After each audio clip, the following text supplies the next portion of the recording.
Hello and welcome to another video from Sustenance and Cover, the only channel you need to not only survive the current apocalypse but actually enjoy it. And today we're going to talk about veterans and our U.S. military personnel, because even though the story is the same for every military of every nation that's ever existed anywhere on the earth, people seem to only care about their own, even though their stories are quite similar.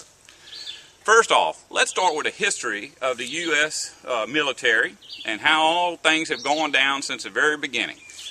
When the Revolutionary War started, we're supposed to believe, and I've had other videos about this, where we're supposed to believe that our troops all volunteered to fight off the oppression of the British. The fact is, they were drafted. The very first day that war was declared, the draft was declared. So these are people who were forced to fight. Now, not everybody was forced to fight. A lot of it was like today. You just put somebody out there in a world with no jobs and tell them you give them a good job. Or you take people and you tell them that if they don't volunteer, they're going to be drafted, and if they volunteer, they'll get their choice of duty stations. So people go ahead and volunteer. That's how my dad got in. And anyways, the soldiers went off and fought. Most of them were promised that they would get paid good and they would get good meals. Well, none of that happened. And so they were unable to pay their bills while they were serving the military. When they got out, most of the soldiers who came home no longer had a farm. Their farms were repossessed, either for not paying the mortgage or for back taxes. And guess who got them? Founding fathers. The people who forced them into the military and did not pay them took their homes because they did not pay the bills on their homes. And I'm making this stuff up. There's a book out called A People's History of the United States by Howard Zinn. That's one of the first stories in there. All right, let's go on. What is the next war? There's plenty of them, but let's talk about the Civil War. In the Civil War, our troops were so important that we forced half of our troops to kill the other half. I mean, you can go on and on about this. Oh, we had the slaves and we had states' rights, and ain't none of that. It was only for entertainment purposes. The elite that owned the world had those guys kill one another for fun. If they thought they could have sent them overseas and killed that many, they would, but at the time we didn't have mass transportation. All right, next war. After the Civil War, World War II. Now, my uncle was in the U.S. Navy during World War II. When we blew up Hiroshima and Nagasaki, he was sent ashore. The day after the bomb, my uncle was sent ashore as shore patrol. He came home, and in his early 50s, he was dead from all-over body cancer. My aunt fought the VA for about 20 years before she gave up. Later, my father joined the military during the Korean War era. He was not sent to Japan to do shore patrol and get irradiated. They actually took him out to Nevada and irradiated him there, along with thousands of other young boys. They were put in a trench, forced to stand up during the explosion, and then forced to crouch down during the blast wave, and then after the blast wave passed over, forced to stand up again. My father was put through 13 of these nuclear explosions. He came home, started to experience health problems, and eventually succumbed to his diseases. But anyhow, my father lived to what would be considered a ripe old age. But he didn't smoke, and he didn't drink, and he was the youngest person in his family to die. In fact, my aunts and uncles all smoked, all drank, chain smoked, drink all the time, and they all outlived him. In any case, I'm going to show you something.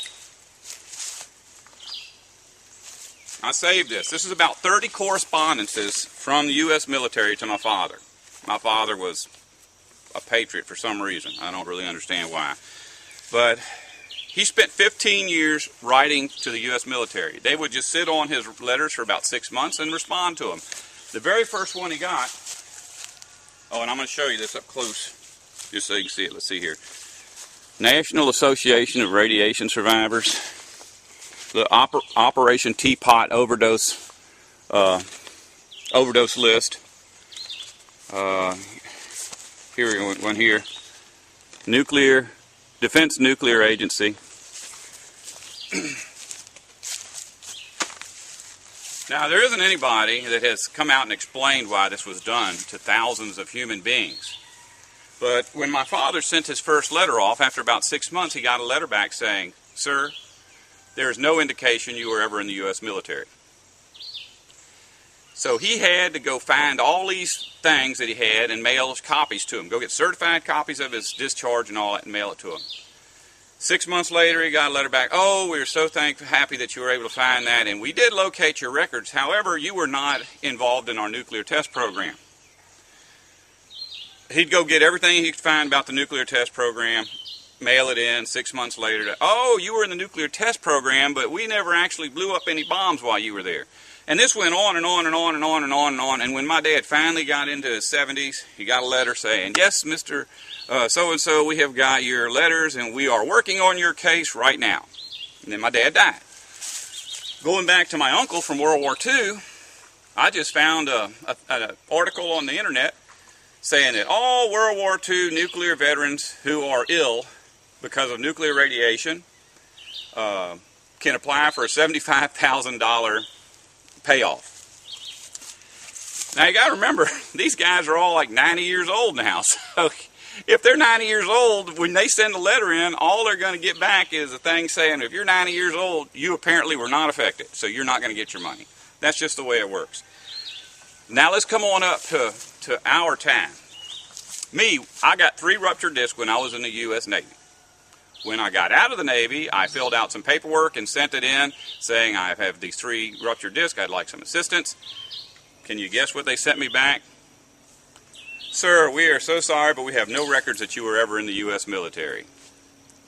Now, I saw my dad get clowned like that for 15 years, so I didn't fall into the trap, and that was pretty much the end of it. But we're sending boys over there now armed with nuclear radioactive bullets to shoot farmers. I just did a video about this the other day, those depleted uranium rounds that they put in those cannons. The dust from shooting those cannons permeates every inch of whatever weapon you happen to be in. If it's a tank or a helicopter or whatever, those guys are breathing that stuff. And they're coming home with this, well, the first ones come home with Gulf War syndrome, and we were all led to believe that probably that was from breathing the fumes of those burning oil wells. Never mind that they're shooting radioactive guns filled with radioactive bullets. Now, there's a point to all of this. These people are coming home. They're making babies. The babies are coming out looking like jigsaw puzzles. They're falling over dead. They're having respiratory problems. I've got a friend, one of my YouTube friends, that used to make a lot of videos. And now he can't because he's too sick. His mother and his father both were Vietnam veterans. Both were exposed to Agent Orange. When he sent his letter in, I'm sure it was the first letter he sent in was the same thing. Sir, you know, your parents were never in the military. You know, that's just the lawyer way they do things. But the reality is, these kids that are coming back today are dying. And they're still, the VA system, you know, all we think of is the VA hospital. The VA hospital, VA system hires twice as many lawyers as it does doctors. What does that tell you? And the only job any of them lawyers has is to keep the veterans from getting any benefits. Now, I don't know, people, they got libraries, they got documentaries. I don't know why it is that people still fall into the same trap.